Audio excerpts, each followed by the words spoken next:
Good afternoon, everyone. It is now 5 o'clock, and I'm calling the Education Operations Committee meeting for Monday, October 28th, 2024, to order. I'm seeking a motion to approve the minutes of the September 23rd, 2024. So moved. Second. All in favor? Aye. Opposed? Motion carries.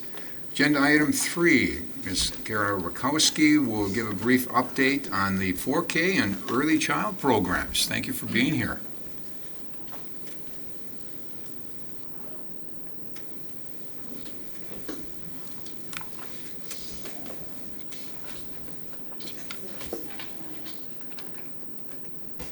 Good evening, everyone. I'm Kara Rakowski. I am proud to serve as the district's 4K principal and early childhood coordinator. I'm excited to be here this evening to share and celebrate briefly with you how our district's 4K program is fostering meaningful connections, routines, and learning through play as we've started the school year. Our 4K program lays the foundation for lifelong learning.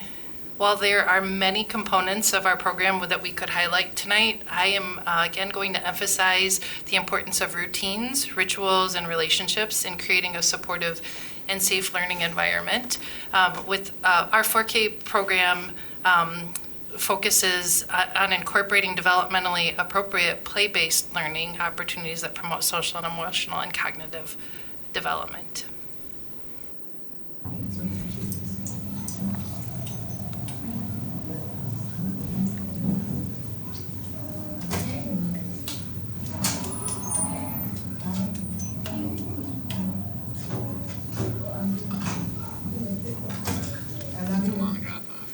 Sure. While we'd love to have our littles with you tonight, it's much easier to capture some of our moments on video, so we have some to show you.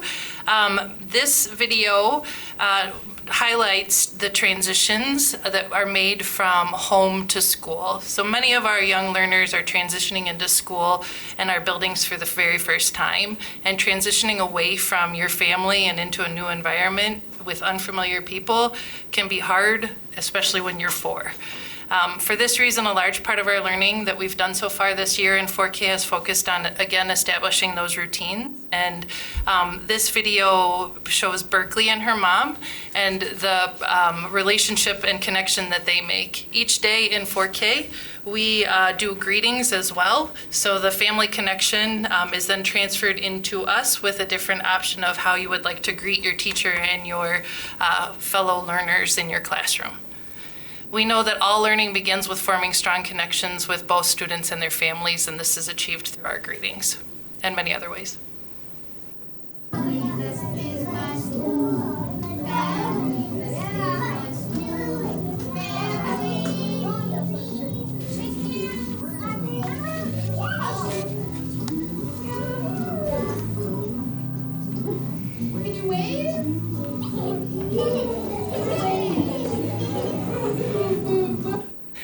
Another way we intentionally work to establish a sense of belonging is through our daily routine and ritual of singing Our School Family. This is new to us this year, and the students are really loving it. These shared experiences create a nurturing environment where every child feels included and supported. These daily predictable routines provide structure, which also helps children develop the skills needed to be able to transition between activities during the school day.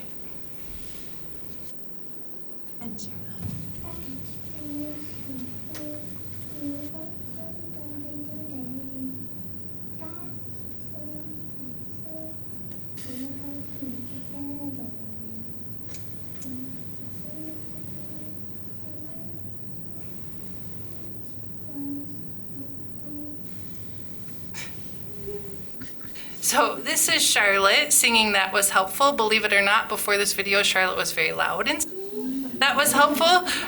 This shows our work to empower children to take responsibilities and working together.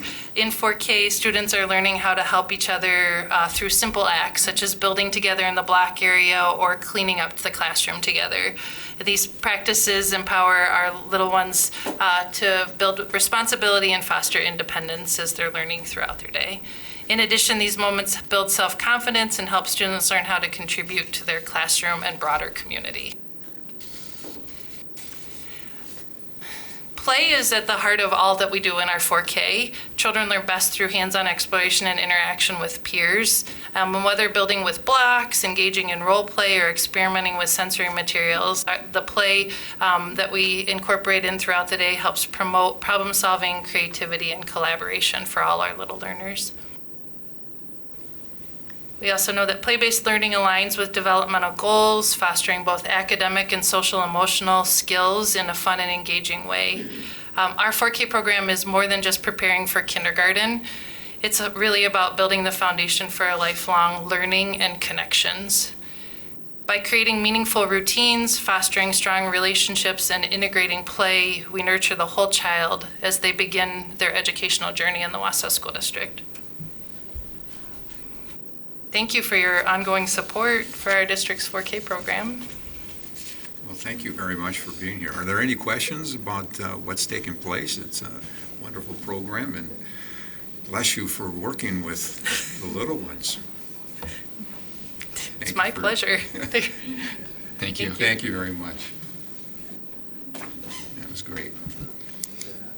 At this time, agenda item number 4, public and student comment.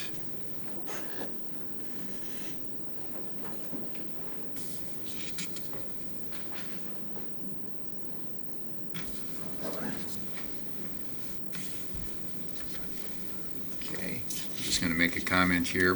The board recognizes the value of public comment on educational issues and the importance of allowing members of the public to express themselves on district matters. Please identify yourself by name and state your address. Each statement made by participants shall be limited to 3 minutes in duration. Ms. Peck will identify the time remaining at the board. And with that, Thomas? Thank you. Jadish. I know you looked at that last name and you were like, there's no way I was going to say that. I was close. I was close. Lance and also Pat could have, because I taught both of their kids. Thomas, Jadish, I shouldn't say both of their kids. 2 of Lance's and 1 of Pat's. Thomas Jadish, 150441 County Road NN, and I teach 4th grade at Statine Elementary. I want to first start by saying thank you. Thank you for serving on the board. I really appreciate it. I've been a long-time listener. Thank you to John behind me for putting these online. I have a 3-year-old and an 8-month-old. So that means this is bedtime and bath time. I usually listen to these after they're in bed. So thank you very much for getting these online. I also want to compliment Cale. Cale was in my classroom just last week. I really appreciate the fact that he's been out and about in the buildings. So if you have not heard it, I just wanted to say personally, I really appreciate that he's been out there and making contact with the staff. I wanted to address agenda number 9. I looked at the packet, and as far as I understand, there's a proposal on raising part of the health insurance. Now, of course, I haven't heard the whole presentation tonight, so I'm just going off of what I'm understanding from the packet. I appreciate the raise that you gave us earlier, 3% raise. This proposal is more than that raise. So I think there's something off on our numbers when you look at them separate like this, when they're itemized out in the agendas. I love this district. I've been here for 20 years. I will continue working here. I would have much more appreciated a 0% raise and you saying, we'll cover your health insurance for you. So I kind of feel like there's a miscommunication on if you're going to give us money on one hand and then take away more on the other, it feels a little dishonest. So when we're talking about retaining staff, I think retaining staff knowing, hey, this is the full picture. We're going to have to raise it. I knew from watching all the other agendas, all the other meetings, I knew that the insurance was going to go up. Our premiums went up. Now the deductibles are going up. It's more than you've compensated me. So real numbers, I think, would help in the packet. So tonight, when you address that as the whole board, hey, my salary is open. So I would be more than happy to use that as an example, but to see the real impact on a teacher, not just the blanket, well, it's going up 3%, it's only going up $800, but the real honest monetary value. So thanks for taking a little bit more deeper of a dive into that tonight. And thank you for your service. Thank you, Thomas. Appreciate that.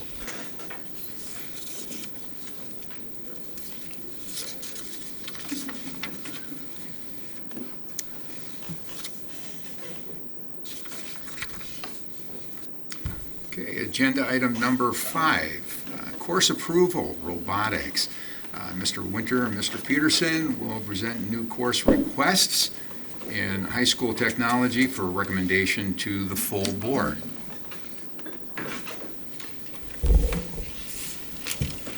Welcome, gentlemen. Yeah. Good evening. I'm filling in for Katie Caldwell, the Director of Secondary Ed, and I have the fortunate ability to introduce to you John Winter and Theron Peterson. They are coming to you with a course approval, and you can see it's an introduction of robotics, but it is very innovative, and super excited that they brought this to us, and excited to have them share with you. So, the stars that are shown. All right, thank you. As John said, we're proposing a new course for both Wausau East and Wausau West, Introduction to Robotics. I'm going to hand it over to Mr. Peterson for the first couple slides. Yeah, so thanks for having us.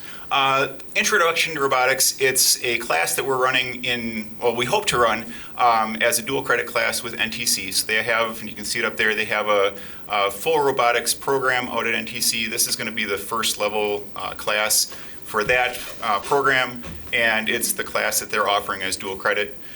Right now, I'm offering it as an independent study for 6 students. It's just meant to be kind of an introduction to see how it's going. We do have the robot already, so I know John's going to talk a little bit about purchasing that.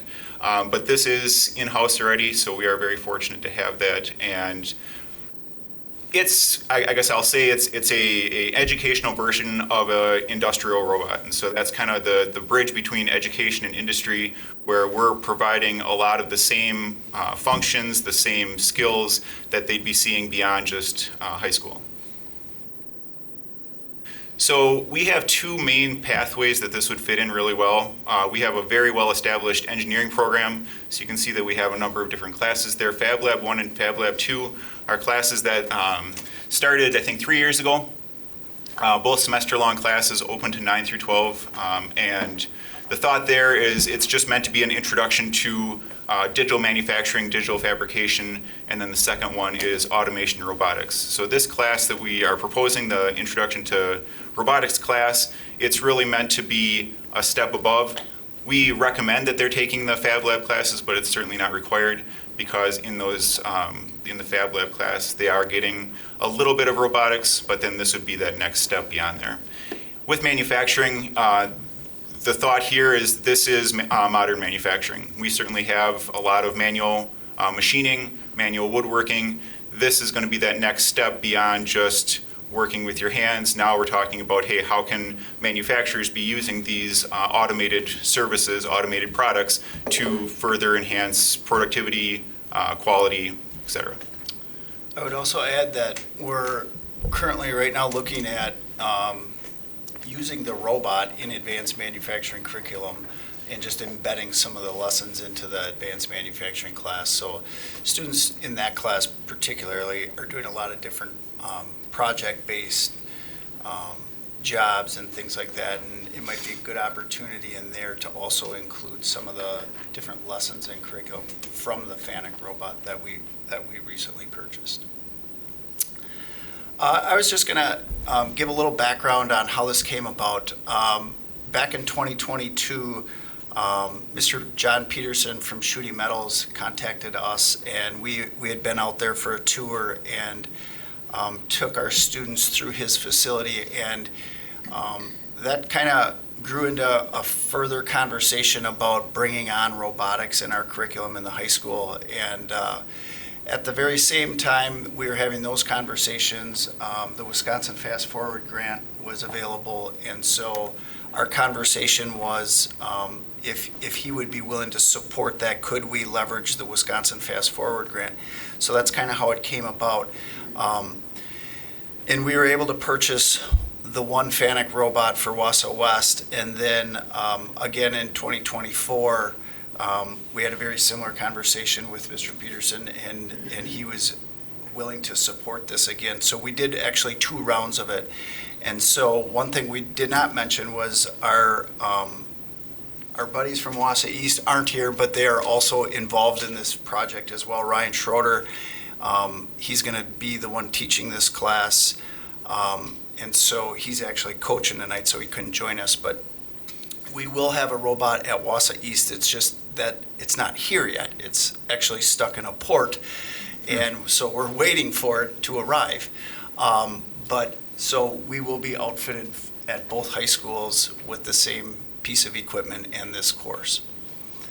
Along with the purchase of the robot, obviously, comes professional development and training for our staff. Mr. Peterson attended the FANUC training over in Detroit, which he could probably speak on it more, but was side by side with industry professionals, and he was actually the only educator in the training, which is kind of a unique experience as well. So Hunter Rochester and Ryan Schroeder from East will be attending training this upcoming year to catch them up. But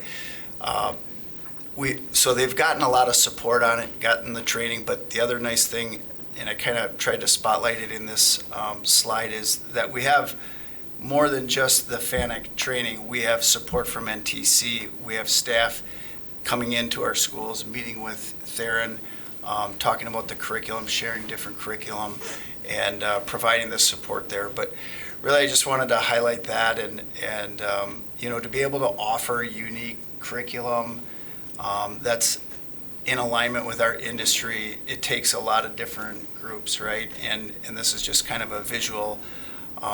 We have NTC by our side, business and industry with Shooty Metals, DWD with the grants that are available, all working for our students. And so we're able to give our students really unique experiences that give them the skill sets that are in alignment with the industry. So kind of a neat project, and we're excited to bring this course on.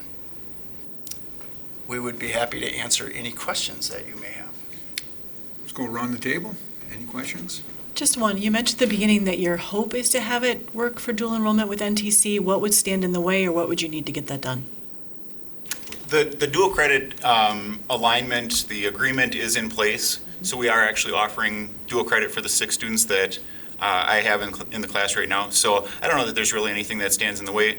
What had to happen before is I had to go to the training, get the certification, and then become a certified NTC dual credit teacher.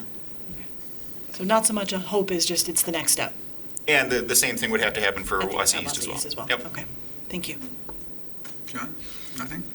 Corey? Lance? Sounds like great class. Jane? Nothing? Jennifer? No. I have questions. I'm just looking at Project Lead the Way, the principles of engineering design, and development, working with MSOE. Have we been continuing to work with Milwaukee School of Engineering? And do we have dual credit with them as well? So I can speak to Milwaukee School of Engineering a little bit. So they have gotten out of the Project Lead the Way game. And so, so we don't have a state representative right now within Project Lead the Way. Project Lead the Way still is a very healthy organization nationwide.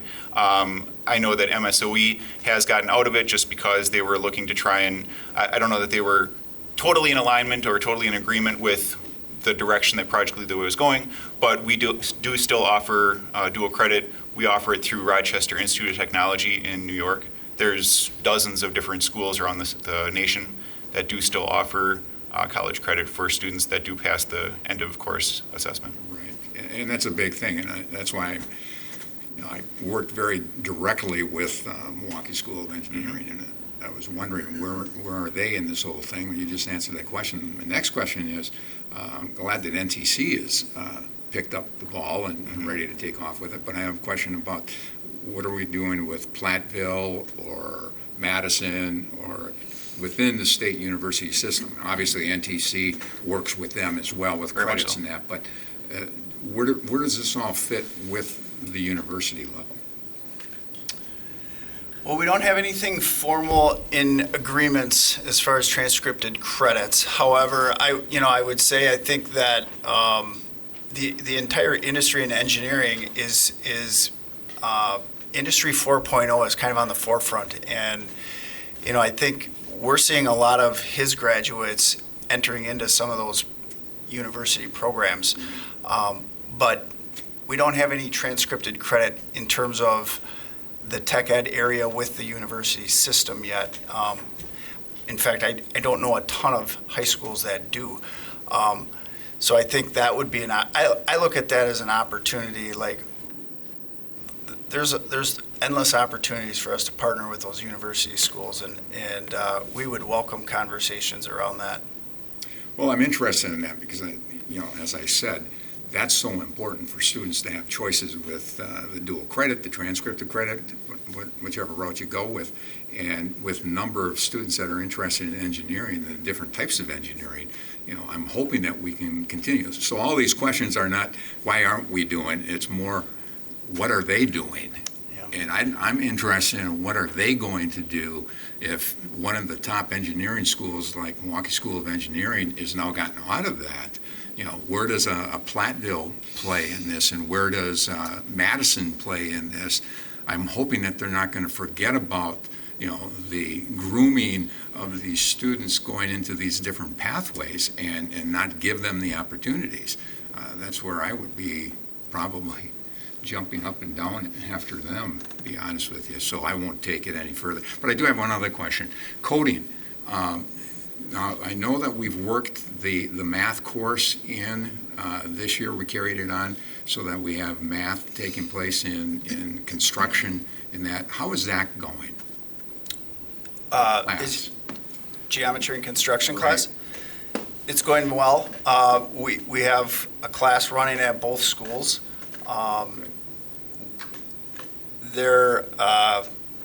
Right now, we've just partnered with an organization in town to start to build a tiny house as part of a bigger initiative in the community.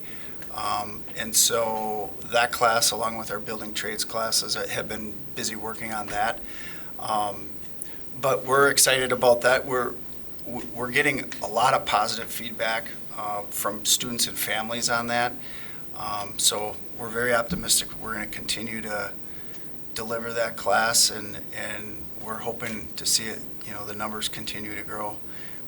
Like I said, we've had a lot of industry support in that area as well. So, Well, I know that we struggled with numbers last year, and that's why I'm asking the question right now, because of the fact that that is such a good course to be co-taught and to have geometry come alive within the possibility of being a construction person. It just makes sense to me, and I'm hoping that we can continue to do that as we move down the road. So again, looking at the engineering in the process here, coding within any of our math classes, because that all comes together within this.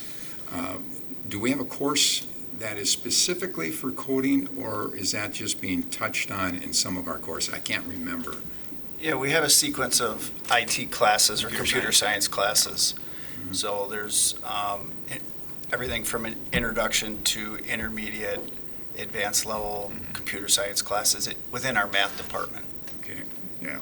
Again, these are questions that I have to refresh my memory on, whether we're doing these types of things or not. So continue. I think it's a fantastic opportunity. Robotics clubs.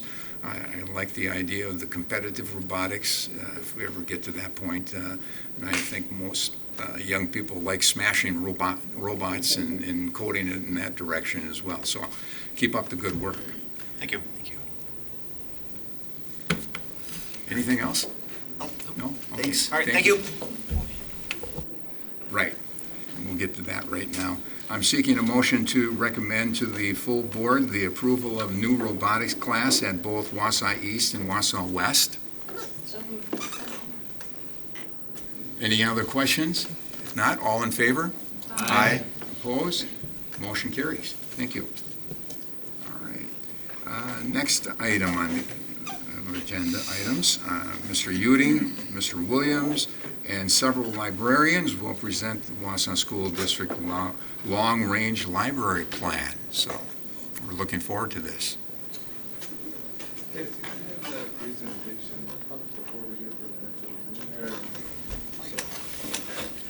Well, good evening, everyone, and thank you for the opportunity, and I'll let these individuals introduce themselves as we get into this. In your board packet, you saw a wealth of information, and what you're going to see tonight is the long-range library plan that goes through 2028 and will be updated on a yearly basis.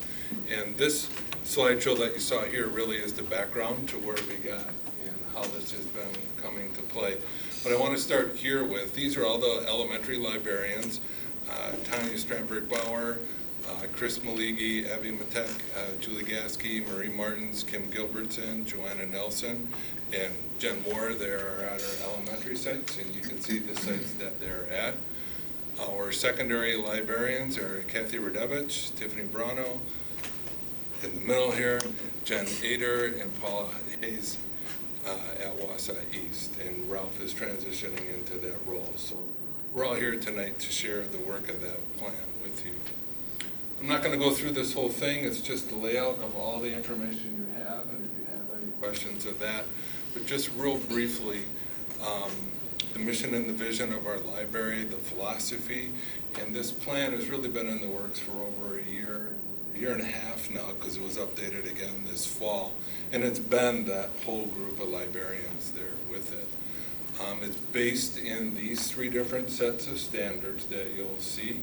And Jim, it was interesting to hear you talk about the robotics course. When one of them introduces the makerspace, there's a lot of links to the robotics course that you saw down at the elementary level with this plan that they've put together for that. So it was exciting to hear you ask those questions, knowing that they knew that, and not that you were going to ask the questions, but knew the importance of those things. Well done. So with that, I'm going to hand this over to Mr. Williams here, and he'll give you a little bit of a program analysis on what each of the libraries did.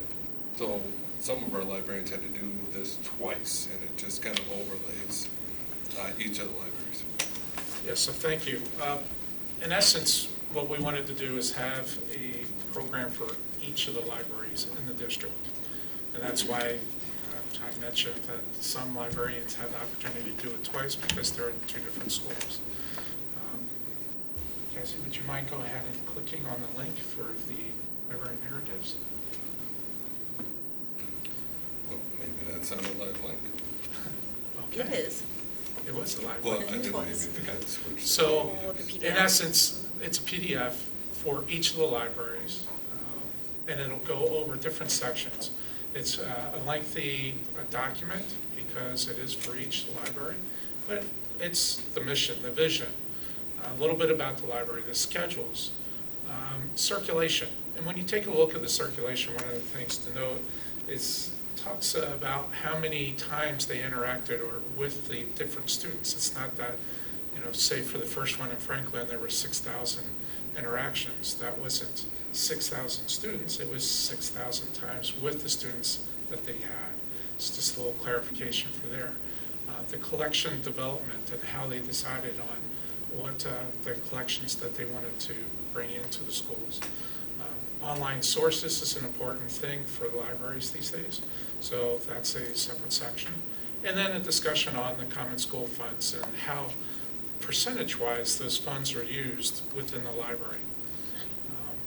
Then they'll talk about the program strengths and then future outlooks.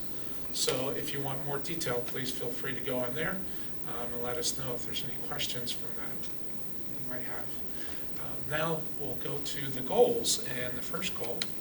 I'm up. You're up. All right, so, is it up there? Thank you. All right, so I have goal 1, which is really, we put this in here because it's such a big part of our common school fund spending. It's not all of it. Our next 2 goals will speak to that. But it's the thing that we do in the background that everybody just sees the books on the shelves, sees the databases, sees the stuff we put in Canvas, and this is the goal that focuses on getting all that quality materials into the collection. So librarians will establish and maintain a collection of reading and information materials of various formats that support diverse developmental, cultural, social, and linguistic needs of range of learners in their communities. And we really kept in mind that every school is a little different, so that, you know, every librarian's open to looking at what their collections need based on their curriculum and their buildings, their students' interests, you know, things like that. And then if you look at the action plans that we have linked there, we have different activities and a timeline tied to each one of them. So like for this goal, it's our collection analysis, and our key rating, we look at professional resources. If there's 2 or more positive ones, we may consider that for our collection. And all this ties into our district policies and following those. So that's our goal 1. If I could just jump in on that. The term you'd want to get familiar with that goal is a term called weeding. Oh, So yes. every year you might want to talk a little bit, because it's a very time-consuming and it's a very healthy activity for a library. And it's the one activity that we do in the background that nobody's, you know, notices, but that's what keeps our collections current. So we'll deselect things. So in addition to adding, which is what you'll see on POs that come through here, is we also look at things that have sat on the shelf for a long time or outdated, and we'll actually, what? The title-wise analysis. The title-wise analysis, we'll take that into consideration because it tells us when things are no longer relevant or outdated. So we go through and we actually physically pull them from the shelves and deselect them by deleting them. Yep. Goal number 2, my name is Tiffany Breinel, and I'm the librarian at John Muir Middle School. I could not agree with John where I was going to point out how clearly this fits into tonight's board meeting, because we heard from Katie talking about the 4K students working on their creativity and their problem solving and their peer collaboration, and then we heard this great course introduction about intro to robotics, and the makerspace goal, which is goal 2, really fits nicely into that as a whole K-12 initiative. So a makerspace by definition is a place where students can create, problem solve, develop skills, personal talents, critical thinking, peer collaboration, mental rigor. Those places tend to lean towards school libraries or school settings. So our goal number 2 is that the K-12 Library Media Department will create engaging makerspace environments in each of our libraries that foster creativity, innovation, collaboration, and problem-solving skills amongst all of our students. Now, part of that plan is that we're going to create both formal lessons that are congruent across the river, both K-5, 6, 8, and 9, 12, as well as offer opportunities for independent makerspace activities to allow students to follow their personal curiosities and personal passions and things like that. If you look through the action steps and objectives for this goal, really the main point we have here is department alignment and consistency. So it goes through everything from us figuring out what resources we already have, to maintaining congruent cataloging procedures for those materials, sharing practices so that we can send those materials to different schools and share those resources with each other, creating those formal lessons and offering those activities, all the way down to those routines and procedures during those makerspace activities so that those experiences are similar for all of our students. This looks like, I guess in a library setting, I'll just speak to John Muir. I know all of my colleagues are doing wonderful makerspace type activities. At John Muir, we have an LMC Maker Studio in our library, and we've started running fully student-led morning announcements this year as part of our Maker Studio, which has been really great for the students and it's been really fun. We offer Leisure Library on Wednesdays, which are independent makerspace activities students can sign up for during their recess times. Maker Mondays is a new initiative that's happening this school year on Mondays during resource, where students can come down to the library and follow those personal curiosities. And that kind of ranges from everything to Sphero coding robots. We have some Sphero robots that they can code to do certain things, circuitry, makerspace, Cricut vinyl, those kind of things, chess, painting. We did a make your own leather earrings session last year, and they made gifts for their parents for Christmas, and that was really fun. It's also been a really great opportunity for some community partnerships. We've had 4-H in our building, we've had the Boys and Girls Club in our building, the Marathon County Public Library kind of helping us lead these makerspace sessions for students, so it's been also a really great opportunity for some community outreach. And that's goal number 2. At the elementary level, when you talk coding and programming, when you've taught kindergartners to use drag and drop or block code to run a robot, then you know you've had a successful day. So we actually start right in the kindergarten level with that programming and the coding, believe it or not. So. Mine is goal number 3, digital literacy. And that is, the goal is that the K-12 Library Media Department, I'm Jen Moore, Thomas Jefferson in Hewitt, Texas Elementary.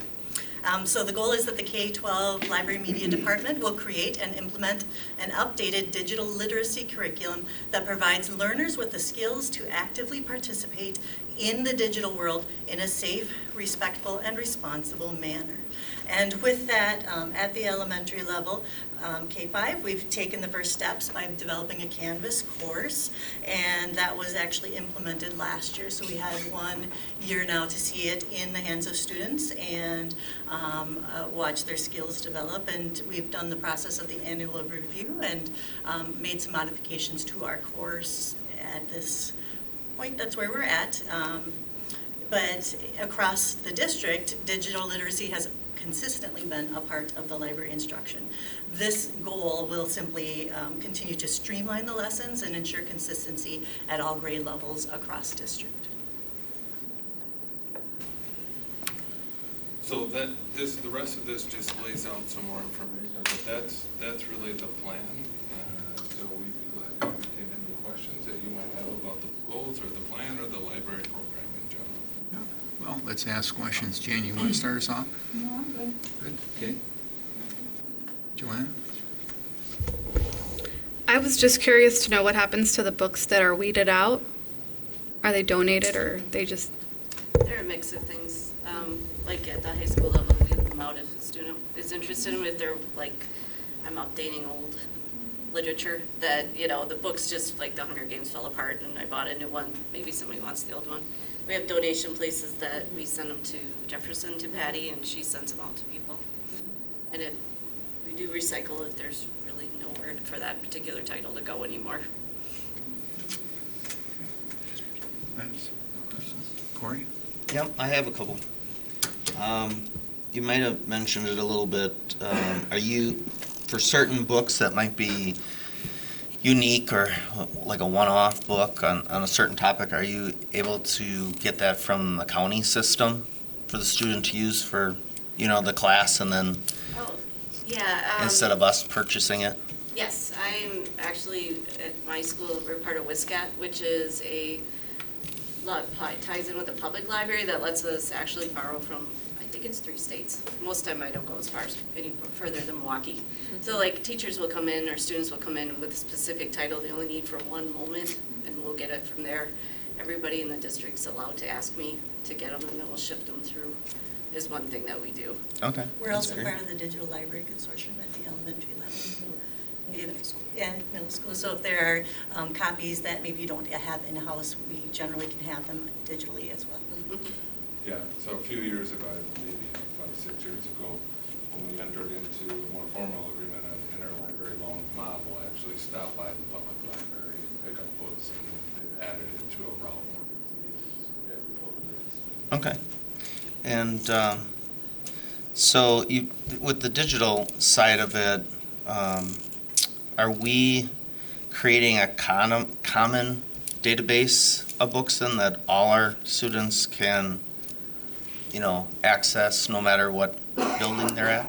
So we belong to the Wisconsin School District Library Consortium Online, which is a shared consortium throughout the state of Wisconsin, kind of like Libby is to the public library, SORA is to the school library setting.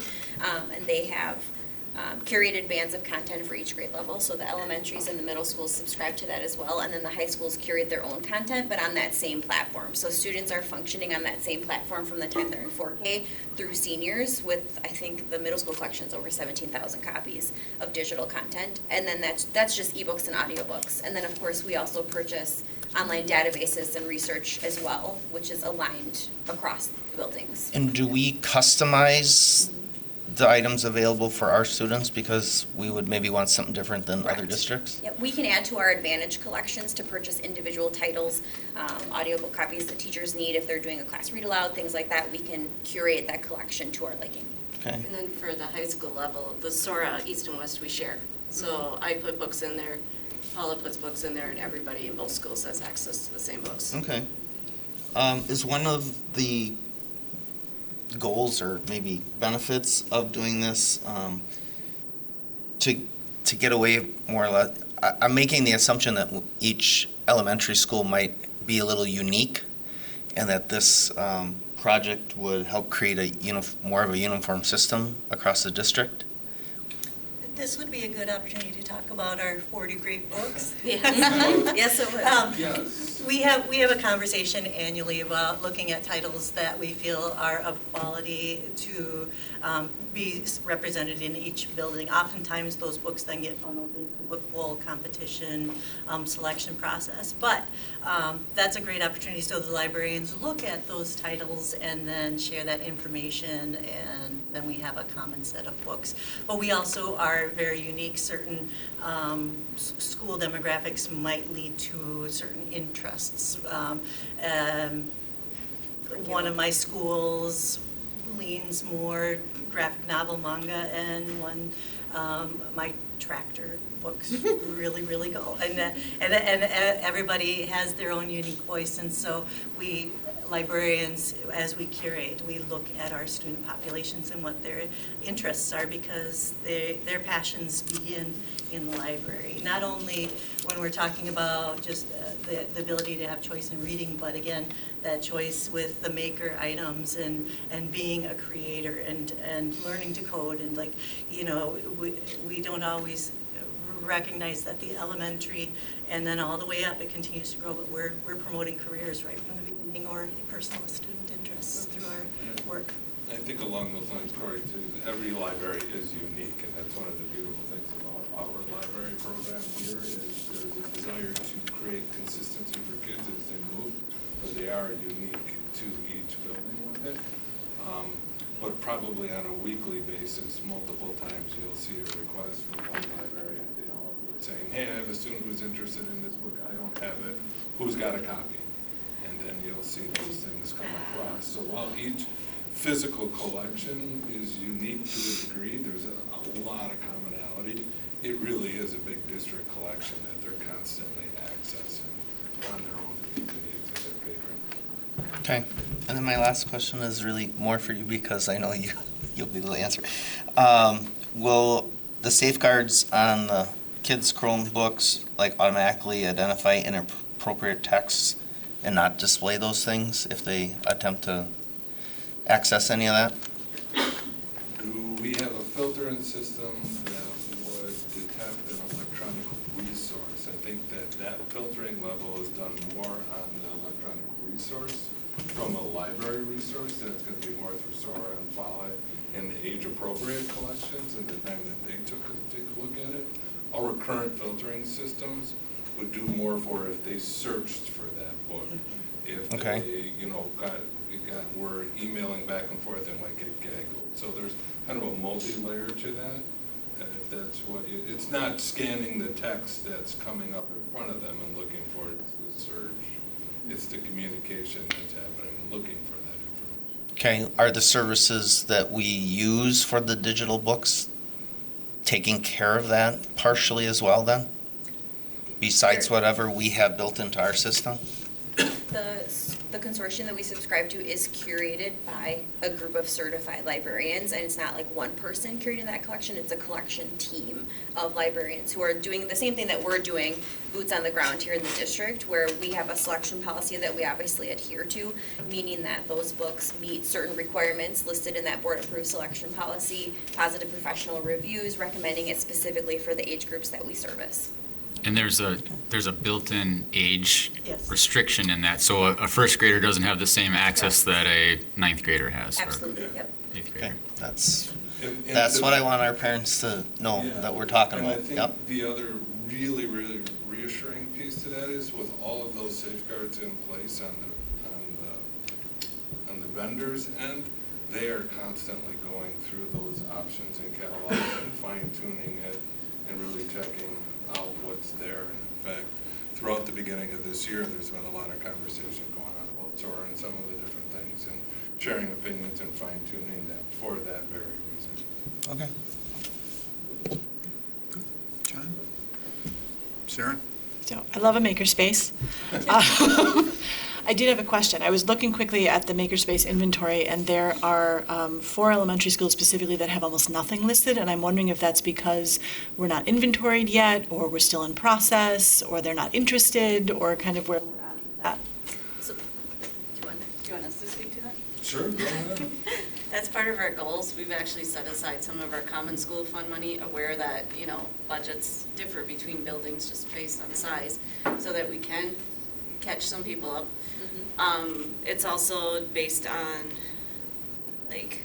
what some people probably haven't quite finished it yet, because we just started at the beginning of May, end of May. So with summer, it was, go in there and add, so we'd have to look to see specifically which school you're talking about.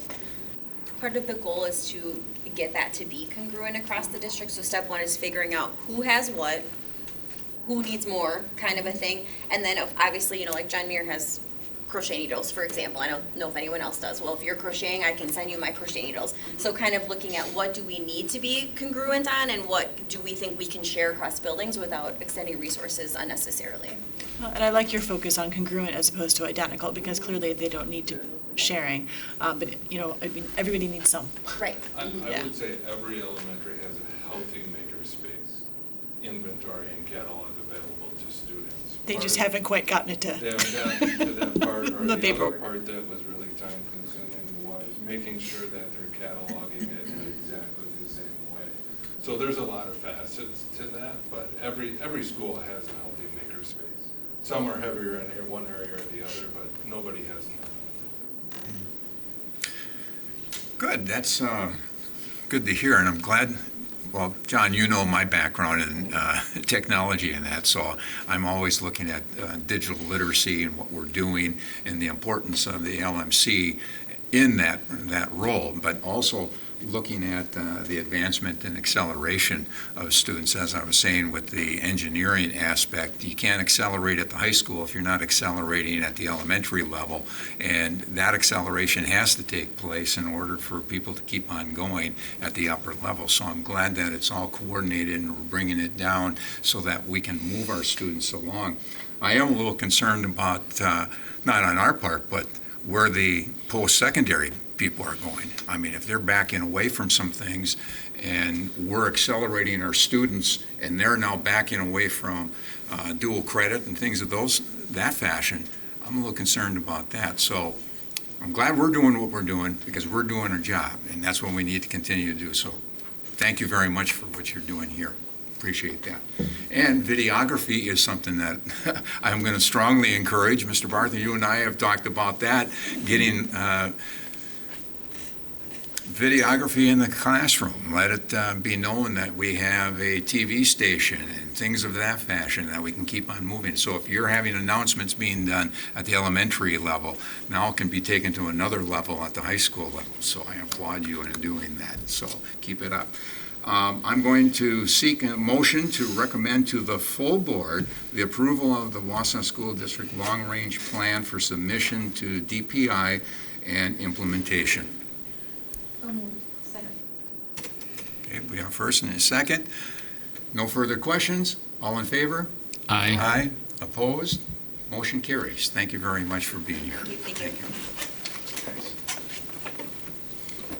Agenda item number 7. Mr. Williams will present the 2024-25 student demographic report. Thank you. I've been Thank you. looking forward to this one. So am I. I appreciate the time to be able to present this to you and go through it. Some highlights from this year. One, before I start, I was amazed at how much time and effort goes into preparing a report like this, and a lot of different people putting it together in order to try to get the accuracy, and also how much of an importance it is from the state level back to the district from a funding perspective and other aspects. With that, some highlights. We do see the continuing trend of enrollment decreasing. However, it was less this year than it was compared to last year. Last year it was 97 reduction. This year is just 54. From our analysis, the move-ins, the transfers, people actually moving in and moving out of the district, we did have 444 students move into the Wausau School District. And while still having 341 move out, the interesting thing there is very stagnant. Last year, there was 345 that moved out from that aspect. So it's been pretty level. In terms of open enrollment, again, very level from what it was last year. There was an increase of the total number of students entering to the school district from open enrollment by 12. And then also from that, 125 were new applicants this year. The overall number of students entering was increased by 16 for a total of 275. Of that 275, 88 were new applicants. Kindergarten continues to be approximately 85% of the available students in the area. The school district's ethnicity is pretty much level. Last year it was 38% ethnicity of non-white. This year it's 37. In terms of the third Friday count of students being home-based, it's decreased a little bit from last year of 10, from 113 down to, or from 123 down to 113. And in terms of district-free and reduced lunch overall, the average dropped a little bit from 52% to 49.83. With that, do you have any questions I can help with? Continue. All right, well, that's pretty much the overall. If we go ahead into, we'll see if you can, I don't know, Cassie can go down one more. Just the breakdown you see from class to class. There's a few things there, but again, the key thing to note is looking from kindergarten to first grade and the delta there, more so than year to year. And those were pretty normal, up a little bit, down a little bit. From a K through 12, we do see a decrease of 34. And then one other major thing of note that I'd like to mention is on, Cassie, if you could go to page 13.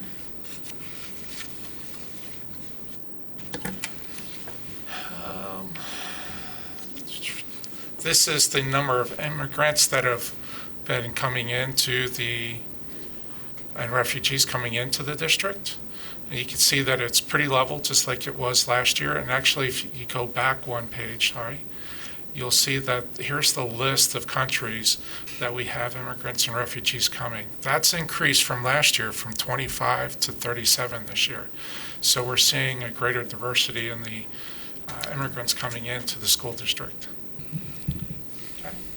Those are the major highlights. Willing to take any questions that you might have. Open for questions? Just one question or comment, I guess, is that hopefully the updated third Friday count numbers, that one that shows all the schools, is getting to the elementary subcommittee to review as well, because I know they've been trying to project obviously more than just 1 year, but to get this updated information to them because they're looking at schools currently and to see, because some of these changed, some of them are free study, but a couple of them had some pretty big changes in those elementary schools, so hopefully this is getting to them. Right. Okay.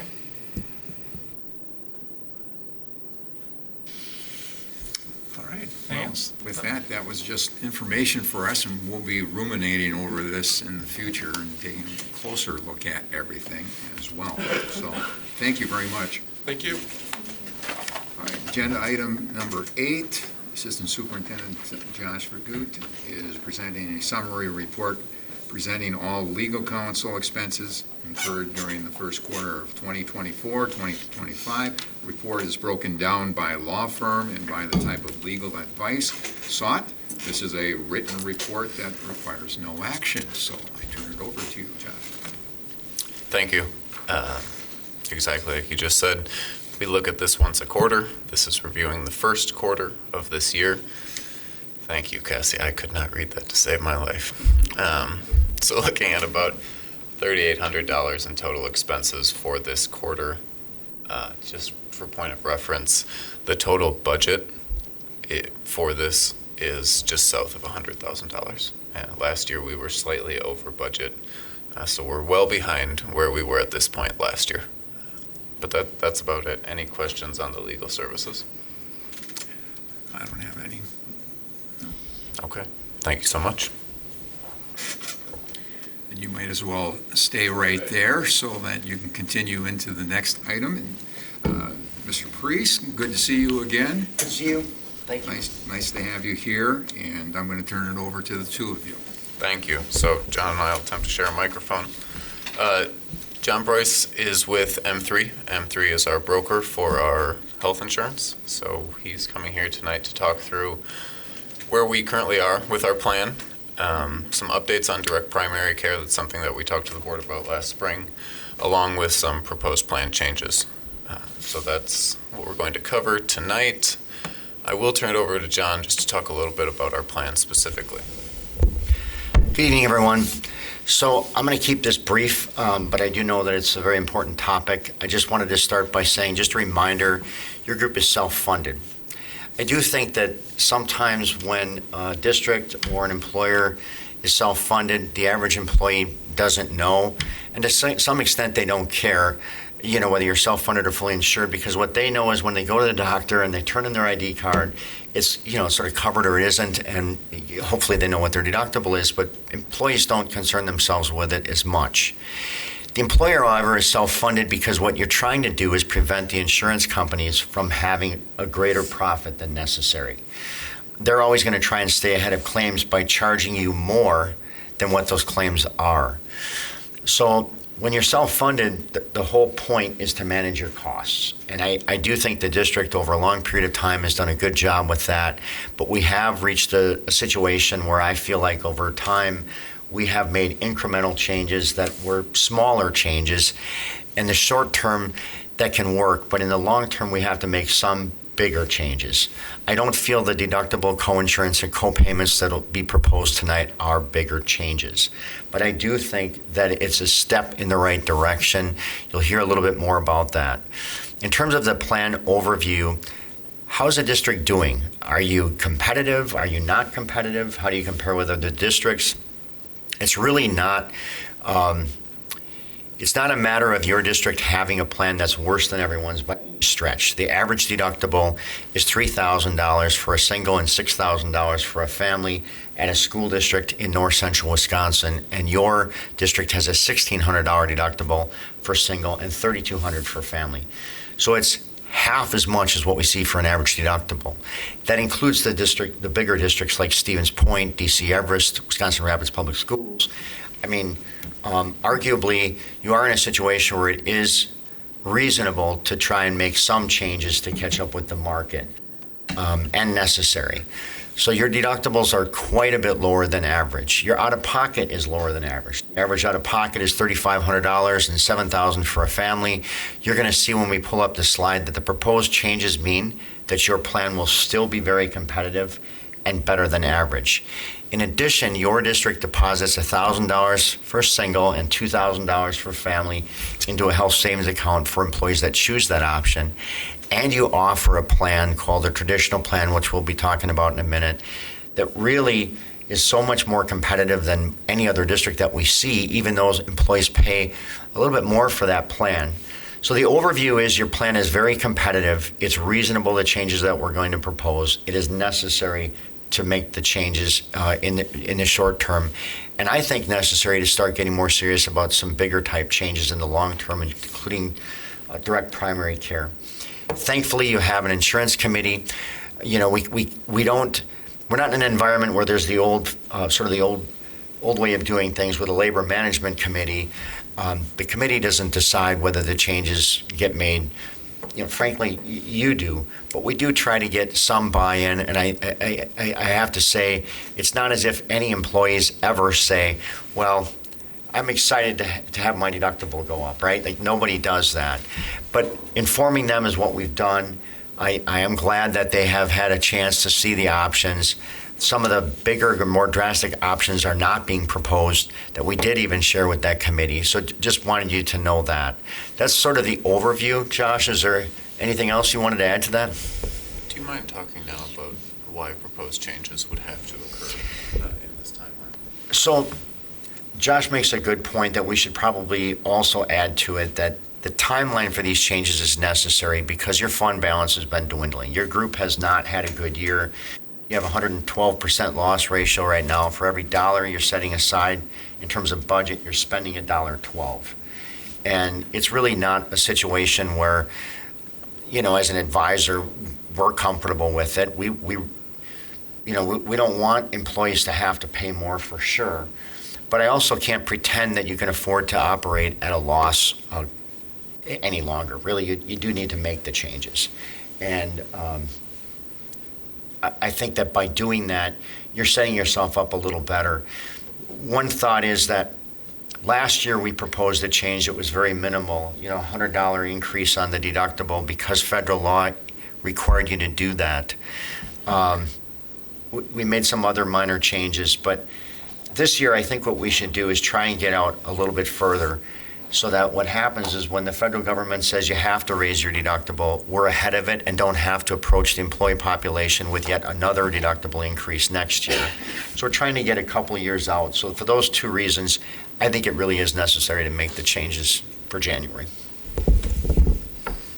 Thank you. To that, I'd just like to add that our plan year starts over in January, so it's the most effective time to make changes to the plan. John touched on a lot of this, but what are some challenges that we're currently facing? The last 2 years have really eroded the district health insurance fund balance. It is part of the total district fund balance. Last year, just so you know, we adopted a budget that was about $750,000 deficit budget. We ended up somewhere closer to $2 million short last year, and our health insurance last year also ended up just about $2 million short. So if we have another performance like we're projecting currently, the district will have no health insurance fund balance money left at the end of this year, or a negligible amount. So I just wanted to touch on those are the challenges that we're facing right now. These are why these changes are in front of you. Touch a little bit on some recent changes. Pretty much since I started, every 6 months we're coming in front of you with health insurance changes. So in July of 23, we did an average premium increase of 4% across the 3 plans. Last year we did some changes to deductible and maximum out-of-pocket. This July we did same thing, 4% across the board. And then we are looking at those January 2025 potential changes to deductible and maximum out-of-pocket. So we've done some work in the district on direct primary care. I think it was last spring, John came and spoke to you regarding what direct primary care is. So at this point, he'll update us again on kind of what that is, give us a reminder, what steps we've taken as a district, and then where we will go from here, and along with why this is something that we would potentially want to consider. So since we met last about this topic, we have done a formal RFP and received bids back from Astia, Inovia, Link, and Aspirus. If I'm you, you might not even know who those entities are. Just out of curiosity, other than Aspirus, does anyone here know of those entities? Okay, a little bit. So one of the reasons you don't know about it is what employers are doing is they're setting up direct primary care, or what used to be called on-site clinics, to put it more simply. Your district would be what we call a near-site clinic, because you'd want to have access coming from multiple locations. So you'd want to put it in a central location. Why do this? Well, I know that it's not popular to say that doctors, hospitals, and clinics sometimes refer a little more than necessary. We see sometimes scenarios where multiple tests are being run to prevent a lawsuit. Frankly, I think sometimes cost isn't the primary concern of your primary care physician. I think they're appropriately concerned with your health, but sometimes we are in scenarios where we think that MRIs, CT scans, specialty medications where there was no step therapy it's just gotten unreasonably expensive, so much so that employers locally have decided to put in their own direct primary care. What it really means is you're paying a per member per month fee. So let's just say I was an employee of the district. If I went in 10 times, the cost for me then wouldn't be more than the employee that went in once, because it's the same cost per member per month. It enables you not to have a fee-for-service type billing arrangement, and that is critical if you're going to manage your costs, because you have right now no way of knowing how many times an employee has to go in, and every time they go in, there's another charge. The second reason why it works is access has gotten to be a challenge. I never thought that that would be a challenge in north central Wisconsin. It has. It's not quite the same access that you once had. If you had your own clinic, access isn't a problem.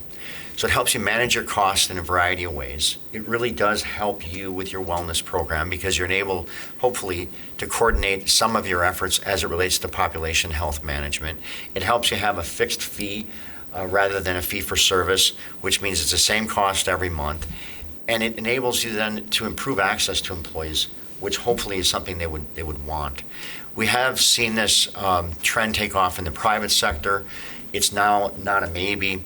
Some of the entities that I remember that I mentioned were Link. Link, for example, is at Crystal Finishing. They're at Mullins Cheese. They're at G3 Industries. I mentioned Anovia. Anovia's got more than 60 local employers. Many local employers work with Anovia as well. I forgot to mention Colby and Colby. So the private sector has been doing this, and we are seeing it bend trend. We're also seeing employee access improve. So it's why we're recommending it. We have had our first other local district do this, which was Stevens Point Area Public School District, and they just implemented theirs for January, so it's way too soon to say, oh, the results are amazing. You know, it just started. I'm sorry, July, not January. So that's sort of the update on direct primary care, and I'm glad that we had those RFPs back. The question came up, will our employees utilize it? Because the only way you won't save money on this is if your employees don't utilize it. So Josh, Tabitha, Noel, and others said, why don't we survey? And I think your superintendent was involved in that too. Why don't we survey employees and ask them what they would think of the idea? So that process is underway, and I do think that looking at the results of the survey is going to enable you to better determine whether or not they'll utilize it. Once they utilize it, if they say they would utilize it, if the surveys are favorable, you are in a situation where you have the bid process completed. It's now a matter of interviewing finalists. So I do think we've made a lot of progress on it, and I think it makes sense to interview the finalists and make a decision about that for the near future. Even though that's a long-term play, it would be great if you did that either for July or January of next year to try and get underway a new way of managing healthcare costs rather than sort of hope that our employees get healthy and make the right choices. I think they intend to. I think you do have a great wellness program, but I think it's not often coordinated on a clinical level. So that's the update on direct primary care. Are there any questions about DPC or direct primary care? Can you just give an overview of what that would actually look like in plain language? Like, what humans would be at that spot? What Sure. services would be available? No, that's a very, very good question. So how it would work is you typically have an MD or a nurse practitioner, depending on the utilization, sometimes both. You'd also have an assistant there as well, and you would set up the hours tailored to your district. You would not have specialists there, but you would be able to do labs there, which are going to be an unbelievable reduction in cost. So it would go from an average lab fee of maybe $110 per lab to about $11 per lab. And they pull the lab, they draw blood and spin, they do biometrics right there, but then they ship it out. They'll use an organization, most of them called Quest. It comes back, and you get lab results. You typically don't have an MRI machine there or a CT scan, but employees are going to be saying, I haven't been feeling the best, but I don't think it's serious. I think I'm just going to go into direct primary care. I'm just going to go into our own clinic, and I'm going to see someone. they can see someone the same day. So there's a lot more flexibility. I'm not going to pretend that other than removing a cyst or some minor procedures, it's not intended to replace your local hospital system. Nor would we tell employees that they could no longer go to Aspirus, for example. They definitely would choose to go to their own primary care physician anytime they want. But what we want to do is, by fixing the fee, make it so that employees either pay nothing or next to nothing when they use that clinic. That's going to encourage them to use that for sort of the minor things that they need to get in for. When you have an employee who goes into a primary care for, say, a strep test or cold or flu or a blood draw or whatever else it is, and they do need a referral, how does access work from our on-site or near-site clinic to a hospital system? Are they going to get put last in line? Are they going to have the same access? So they would have the same access as they do now, which is average. You're not getting above average access right now. We know that employees wait longer than they used to, but it definitely wouldn't be taken away from them in any way. Referrals are common. Sometimes there's a referral that's less expensive. Lab was a great example of that. But when it's necessary to use the multi-specialty clinic system or refer into either Marshfield Clinic or Aspirus, soon to become Stanford and Aspirus, by having someone that's a stopgap, it does help employees get treatment right away. And they do spend more time with the employee than they do. Yeah. Any other questions? Okay, keep on going. Yep. As you've heard, we are proposing plan changes. These plan changes would come before you tonight, final approval at the next board meeting, and then take effect January 1st of 2025. So there would be an open enrollment period, of course. We are looking at increasing deductibles, increasing maximum out-of-pocket, and so we have 3 plans in the district, traditional plan and 2 high deductible plans that will experience changes, and John will talk about what the changes will be in each plan. So I think everyone can see it okay. You can see from the screen that you have 3 plans. Your traditional plan with a $600 deductible, $1,200 per family. What makes it a traditional plan is it cannot be used in conjunction with a health savings account, and it does not have to meet federal regulations as it relates to the minimum deductible that's required. The other 2 plans are qualified high deductible health plans. You have a $1,600 single and a $3,200 family for both of your qualified high deductible health plans. What's the difference between the 2 qualified high deductible health plans? One is called Freedom, which can be used with Marshfield Clinic and Aspirus and many others. The other is called Signature, which can be used with many others and primarily features Aspirus. What's being proposed is a $400 deductible increase for all of the plans on single and $800 on family. As mentioned earlier, the average deductible is $3,000 for single, $6,000 for family. By increasing it $400 to $800, you would still have a plan that's quite a bit more generous than the average. Not only that, just a reminder, you are depositing $1,000 for single into a HSA and a $2,000 for family. So on the plans where the deductibles are higher, they're actually, in a way, half of that because you're funding that deductible with an HSA for your employees. So we don't feel like the deductible increase is significant. Similarly with the maximum out of pocket, but it is a little better than what we've done in the past in terms of being a little bit more aggressive, that you wouldn't have to change it every year. I forgot to mention that the deductible is going up per federal law on January 1st by $50 for single, $100 for family.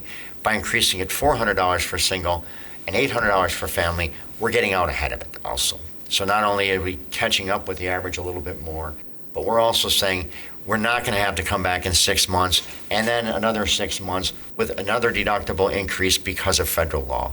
It's getting out ahead of that. In terms of your maximum out of pocket, you would be going for all 3 plans from $3,000 for single, $6,000 for family, to $4,000, $8,000. So I do think that by making both short-term changes, you start to impact the short-term savings. Any questions about that? I just have a question about the HSA. What's the limit that an individual or a family can put into the HSA? Yeah, I don't have it off the top of my head. I apologize for that. But I do have someone that can help me find it quickly, so we'll bring that into the conversation. I'm wondering, families have a tough year. If you can accrue things during the good years where they're not having a broken arm or something of that fashion, I'd like to have an idea how high you can, how much you can put into your HSA so that you have that down the road. I know that it's right near that maximum out-of-pocket amount, so I'm sorry. There might be a carryover issue too, right? There's 100% carryover with HSAs. They're always so they're not use it or lose it, and you can That's just your about money. fully fund. That's your money. I know that it's very close. It was in the 7,000s the last I checked. So, I mean, you can fully fund your deductible, for example, employer-employee combined. So, but Cindy will pull that up here shortly if she has access. I have it. You have it? Yeah. Tabitha does. 2025, $4,300 for self-only coverage, so the independent or individual plan, $8,550 for family coverage. And that's all inclusive of what the district contributes and an employee can contribute. So when we have employees that do that contribution, they have to take off what the district contributes to figure out what their maximum is that they can do through payroll. And the payroll department is amazing at helping staff with those numbers if need be. Good. Well, that's sometimes what people don't know about and that should know about because of the fact that that HSA is their money and they can put into that to a certain amount. And that way you can prepare. You got to be prepared. Employees can fully fund the deductible, as Tava mentioned, with the numbers where they're at. They can legally fully fund the maximum out of pocket as well. So it should. That's not to say all employees want to. It's a lot of money for an employee to be setting aside, but at least it does roll over year after year. And can you tell us again? It's an additional $1,000 too. Okay. I missed what she said. She said if you're over the age of 55, you can put an additional $1,000 in as well. Okay. And how much is the district contributing to each? $1,000 for single and $2,000 for family. Annually. So really, when you look at it, it actually means your deductible is not as severe as some might think, because you're really having a $600 deductible when you're depositing $1,000, and a $2,200 deductible for a family or I should say $1,200 deductible when you're making that kind of deposit for a family in a year. I'm just curious, and you might not have the answer to this. You gave averages for out-of-pocket for North Central Wisconsin. Obviously, every district around is having the same conversation. Are those their new numbers going forward, or are those the numbers they're looking at changing? The averages, you're saying? Mm-hmm. They're current, so they're 2024. You're right, 2025 will be higher. And I would say that, unfortunately, where we live is a challenge. North Central Wisconsin is one of the worst areas in the state as it relates to healthcare costs. But when you pull in the state average, they're still above yours. Other questions? If not, further? Yeah, I just wanted to add, in an effort to be transparent, I think the average co-insurance is a little higher than ours. 90%. So that is something. I don't want it to look like we're cherry picking the things that we do better. This is a hard conversation, and I certainly understand that. When we shared this with the Health Insurance Committee, they were very adamant in their feedback to try and do something to minimize impact on staff. So I'd like to thank them for that feedback. But that is all I have for you, unless there are other questions. Okay, what I'd like to do is put the motion out there, and this is a motion to move forward to the whole board, the complete board, in 2 weeks, and there may be more discussion points at that point in time as well, as things can be looked at. So at this point in time, I'm seeking a motion to move and recommend to the full board the approval of the proposed changes to the Wausau School District Health Insurance effective January 1st, 2025. I'll make the motion. Okay. Second. We got a second. Any follow-up questions? Just one. If we're going to have this conversation and move forward, when are those surveys going to be available, the data from the staff regarding their thoughts on moving to this new methodology? So if we're going to move forward with direct primary care, If that's on the table, I'd love to hear what staff think about it before we actually make that decision. so I think we'll have the conversation about any plan changes, right? And then hopefully the survey will be sent out as soon as possible, and we will keep the board apprised of any and all changes with direct primary care. I don't see that going into effect, if we're lucky, in July or January of next year. Next year. We're making a temporary decision to make another possible temporary decision. We're making a decision with our best information now, and looking at a possibility of another big change. Right. I just want to make sure I'm clear that the direct primary care conversation and the changes to our plans are separate conversations. So we're only asking for a motion as it relates to plan changes. But thank you for the questions.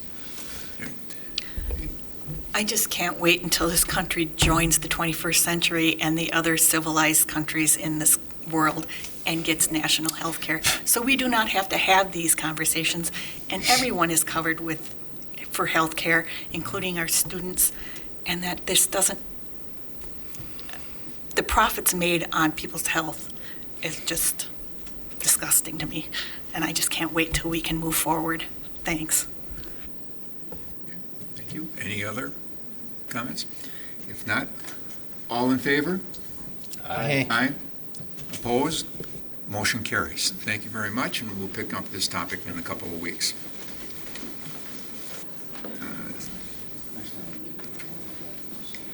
Next agenda item, Dr. Katie Caldwell is not here, and so, Mr. Udine, you will be doing this quick overlay, I would imagine. Yeah. So what you see in front of you is a list of the proposed fees at the secondary level. They are really very, very similar to what you approved and were levied with families last year. There are two very small changes that I would draw your attention to. Down underneath the science piece,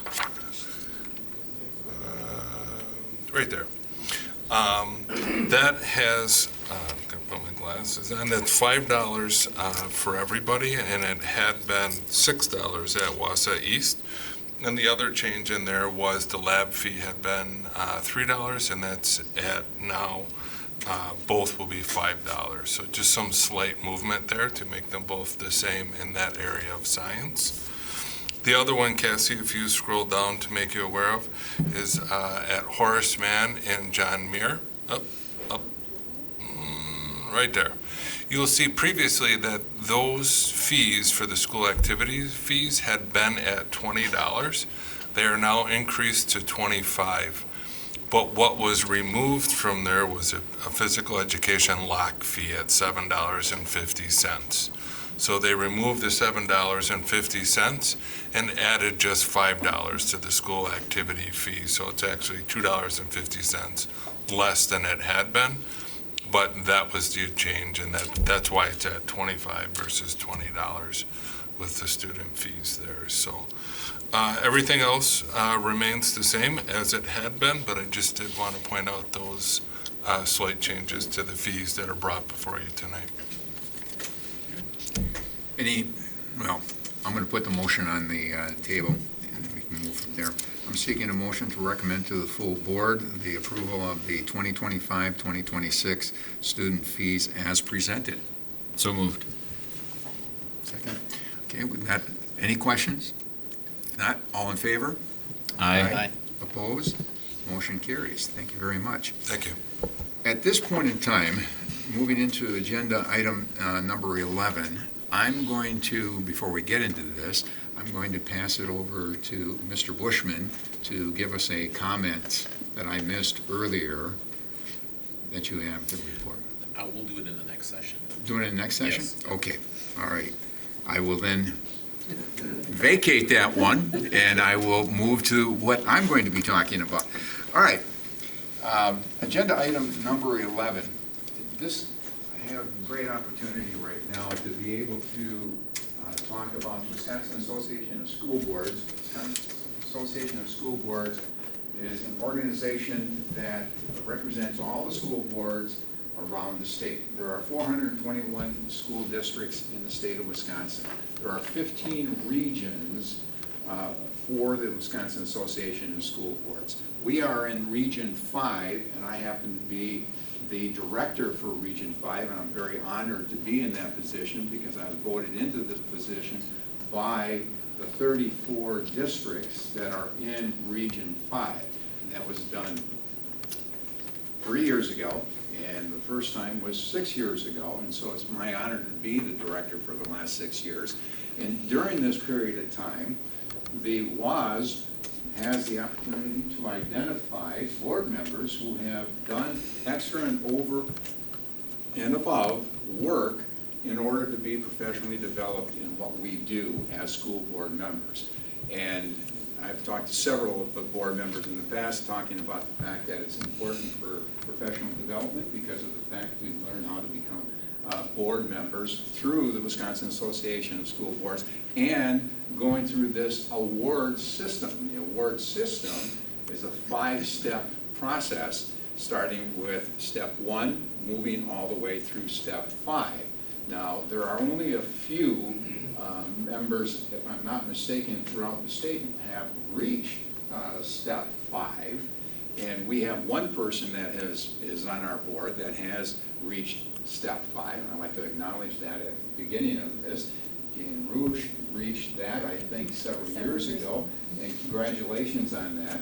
At the fall meeting that we had earlier in October, I was able to have everybody who had reached step 5 to stand up. There wasn't a lot of everybody's at that point in time, because that's a greater step to get to. So congratulations. I wasn't able to say that directly to you at the meeting. I want to make sure I say that here, so congratulations. This year, I saw probably the greatest amount of board members on one board reach different aspects of this different award system, and we are that board. 5 of our board members reached a step in the award system, and I'd like to acknowledge them today. And hopefully we have somebody that can take a picture of this, a crew of people, so that we have this all documented as well. But first of all, I'd like to add, Jane has gotten to step 5. I'm at step 3, working on step 4. We have 2 individuals that are newer to the board that will be getting to those other levels as they continue to work so diligently in their process of professionally developing. And I'd like to congratulate you guys because I know you're working at these types of things that WAS puts out there. So with that being said and done, I'm going to start with Mr. John Kreischer. Reached step 1. And in the process, it takes about 2-3 years to get to step 1. So congratulations, John. Appreciate that. Stay here so that Mr. McKee, who could not be here because he's at an awards ceremony at Wausau West, and he has reached step 1 as well. So we're very happy to see that Mr. McKee is there. Joanna Reyes, Ms. Reyes, if you would come around the table, has reached step 1 as well. And again, this is one of the 5 that have gotten to that point. Congratulations.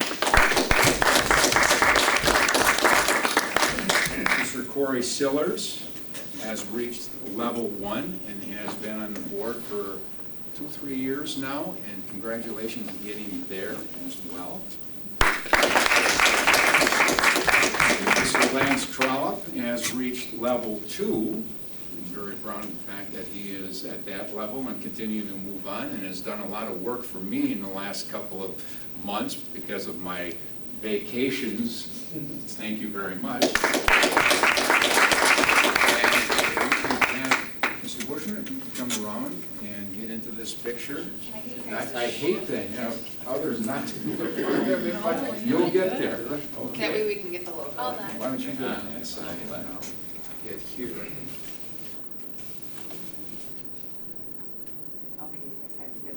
Little tighter, close the gap, all right. Great.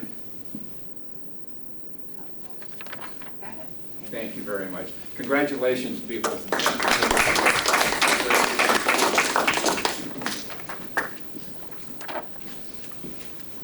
And as I'm walking around, I'm seeking a motion to adjourn. So moved. Second. All in favor? Aye. Opposed? Motion carries. Thank you very much. And then we're going to go to our special board meeting at this point in time. I'm calling to order at 6:30, a special board meeting. Agenda item 2, approve the consent agenda, appointments, separations, leaves of absence, retirements. This is where you want to come in. Okay. So moved. Second. All in favor? Aye. Opposed? Motion carries. Thank you very much. And I'd just like to make a quick mention after that motion. I'd like to congratulate Lucas Barth.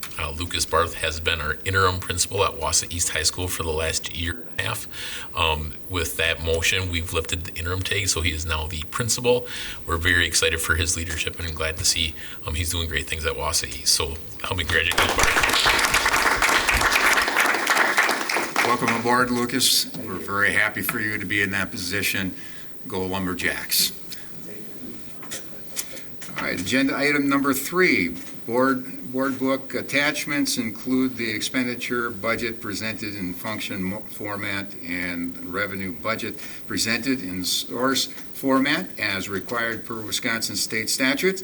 A presentation is also included to show many of the highlights of the final budget and how it has changed since the annual meeting. Is there anyone, Josh, are you going to be giving us some more information before we go to the motion? A lot of numbers here as I look at this. So I will give you a brief presentation on what's changed, which is, it's not that one, not that one, it's that one. That's the one, version 4? Yeah. Perfect. So I'll give you a brief presentation prior to taking official action on this.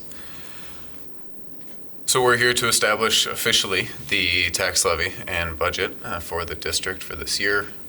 We will really focus on what has changed since our annual meeting, held that back in September. A number of things happen in October which allow us to refine our budget, final equalization aid, pupil count, things like that. So where are we in this process? We're at the very end. I'd like to thank you for being a part of it. It involves something like 10 months of the year that we're talking about the budget in these meetings, so thank you so much. So last year our mill rate was $8.83, and that was lower than the year before. And at the annual meeting, due to a number of changes, the biggest one being increases in property value and increases in equalization aid, our mill rate was projected to be $7.41. What we are showing you tonight is that going down even further to $7.18.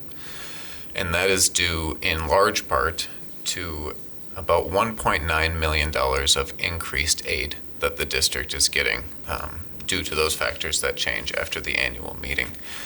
I did also want to highlight here that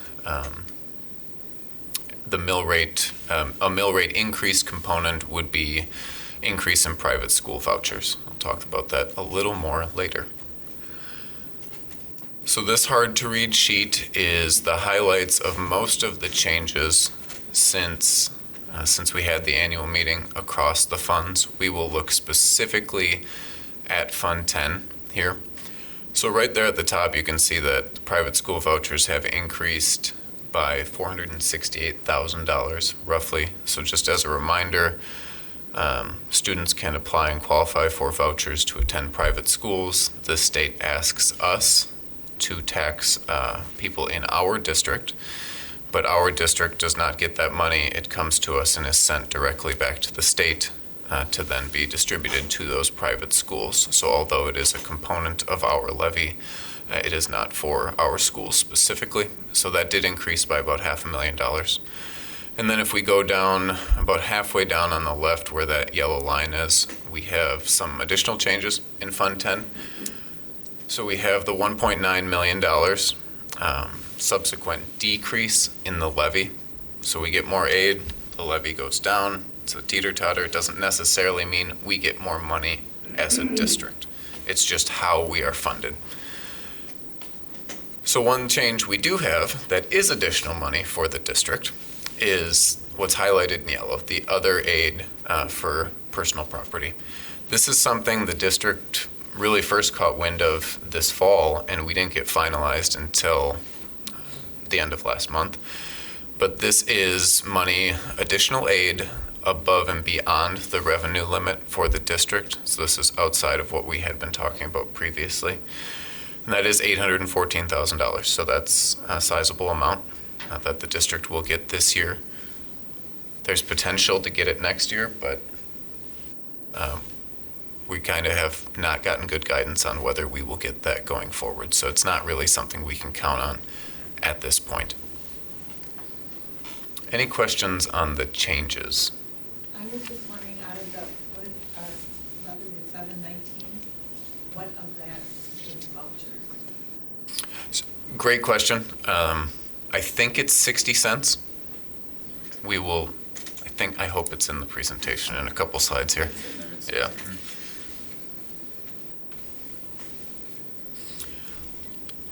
So I just wanted to call to your attention that we've been talking about a $1.484 million budget deficit. It's a little good news that we did get that additional aid, so we are now looking at about $775,000 budget deficit is the projection. Now, a number of things could impact where we actually end up, including health insurance that we just talked about. But that is what we're projecting now. So it's significantly better, but it's not as if we now have surplus money. We just have less of a deficit as a district.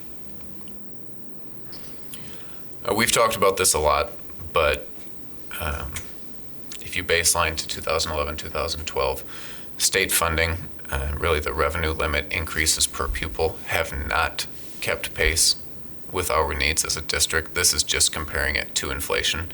So if you just said that we were doing the exact same amount of things, increasing only as inflation increased, we'd be, this year alone, $11 million behind our funding.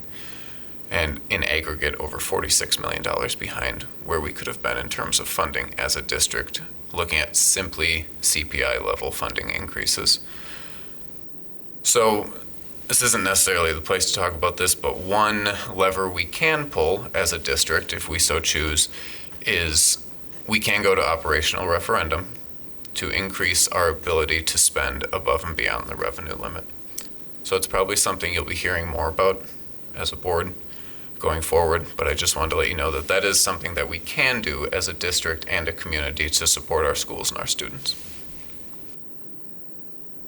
You got a little more detail on this in the demographic report. This just highlights that we are in a continued state of declining enrollment. So our funding is based on a 3-year rolling average of our FTE or membership. So you can see that year over year, we're down 40, and it's not a 1-to-1 with the third Friday pupil count. There's some other things that go into it, summer school enrollment and things like that. But that our 3-year rolling average is actually down 65 pupils. So that just highlights the change, the declining enrollment, and that we have more open enroll out than open enroll in to the district. I'll go back to that.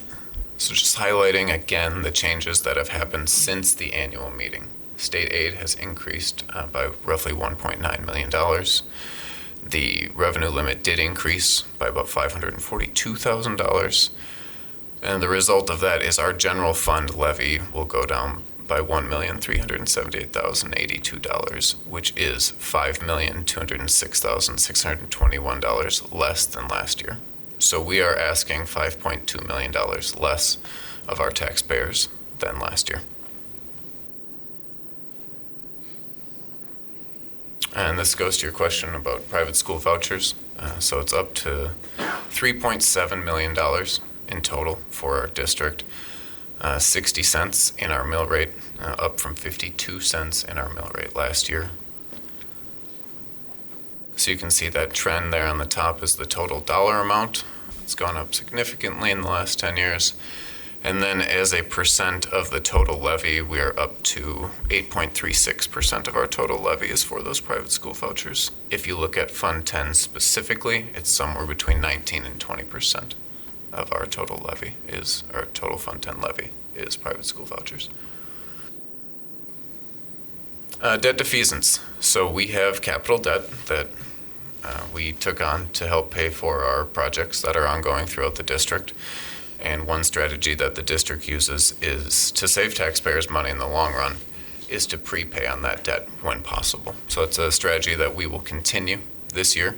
We've retired $54 million in future debt. And I apologize, that should say that over $9 million of future interest payments have been saved for our taxpayers here. This is the school tax allocation for the different villages, townships, and cities that make up our district. So using their certified full values, they each get a percentage, and the levies are allocated to them based on that. The board only controls the levy and the levy adoption, not how the individual taxpayers' taxes are impacted. So all that you control is the levy adoption. Any questions on this at all? Should be noted that our property value change, we were projecting 9.98%, actually went up by 10.12%. So I think that's our third year in a row of double-digit increases. Pretty significant. Year-over-year levy change by fund. You can see that the general fund, that's Fund 10 levy, went down by $5.3 million to that $19,219,507 amount. Debt service funds 38 and 39 are staying roughly the same. And then we talked previously about the increase to our community service fund levy to $792,000. That is to pay for the increased SRO cost of our excellent SROs. So overall, a decrease in our levy of 10.5%, down to $44,385,271. Any question on the levy? Just a question on the community service fund. This is probably more for the next budget than this one, but it'd be interesting to hear some ideas for our upcoming budget of other ways that we could use that community service fund. I know you've mentioned middle school athletics a couple times, so that's something I'm very interested in, and maybe anything else. That sounds great. I was just at a meeting Friday with a number of my peers. Compared to the amount of what we provide to the community, we are underusing our community service levy. So there's a number of things we could do. Not that I'm thinking ahead, but as soon as we pass this, we start working on the next one, right? So I'm hoping we can take 1 month off. Okay. All right, next month. Yes, you are thinking ahead.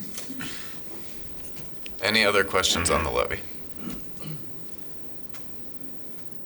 Okay, so these are the expenses by fund. We'll talk about that more in the motion.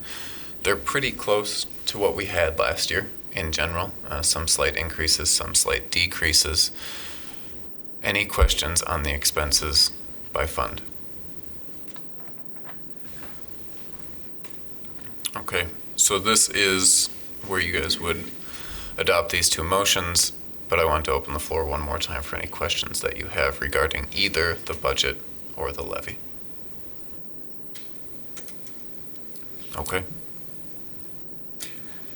So let me read the motion. It's going to be a little bit here. I'm seeking a motion to approve the final 2024-25 budget as presented below. Fund 10, expense $119,272,788. $107,769,479 plus transfers to funds 27 and 38. Revenue $118,497,789, Fund 27. $19,687,640. $8,272,876 plus transfer from Fund 10. Other Fund 20, $2,300,000. Fund 30, expense, $24,558,585. Revenue, $24,462,310. Fund 40, expense, $66,756,925. Revenue, $2,005,000. Fund 50, expense, $5,242,029. Revenue, $5,139,500. Fund 80, $1,279,819. Levy fees and carryover. It's a mouthful. Second. Any questions? All in favor? Aye. Opposed? Aye. Motion carries. And we did get that one against, okay. Agenda item 4. Administration recommends to final tax levy of $44,385,271. Mr. Fagut will share a presentation on the 2024-25 district levy.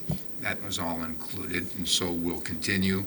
I'm seeking a motion to adopt a final tax levy of $44,385,271, representing $19,219,507 for the general fund, $24,373,764 for the debt services funds, and $792,000 for the community service fund.